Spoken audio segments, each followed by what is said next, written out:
后来乡亲啊，咱继续追来看这个台北网咖确诊的这2位第10个小姐，其中一个54岁，伫发病前3天坐游览车参加2天的进香团。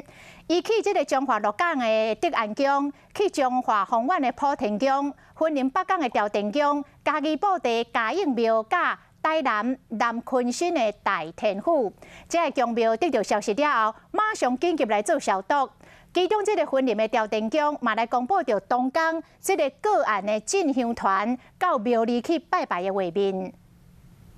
本土个案暗号1221，网咖54岁女性确诊者5月77日下晡3点到云林北港朝天宫去挂香参拜画面公开啊！庙方监视器会使看到集团将近20个人，虽然拢挂吹暗伫庙内咧行来行去，不过人甲人之间每日保持这个社交距离。庙方知讲有确诊者来过，遂进行大消毒。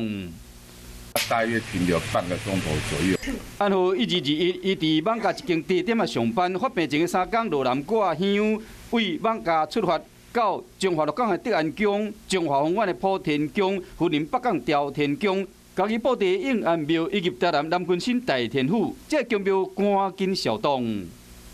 到即摆，阮就是所有针对有要进香、要参登记、要住宿的、要用餐的，我拢停止，拢甲停掉。 其中，中华丰苑的普天宫连续消毒2天。是第一妈祖殿的，再去4楼的用殿的那个参拜法的，参拜了后，因就拢计来伫个遮去困。 普天宫讲暗号1221，伫遮食饭接触人包括庙方人员甲职工，加加咧有24个人，拢爱采检居家隔离。啊，那鹿港的德安宫，这个人嘛伫遮停留一段时间。伫遮食点心啦，阮有带点心互因食。鹿港德安宫停留1点钟，接触15个人。目前都没有相关的症状。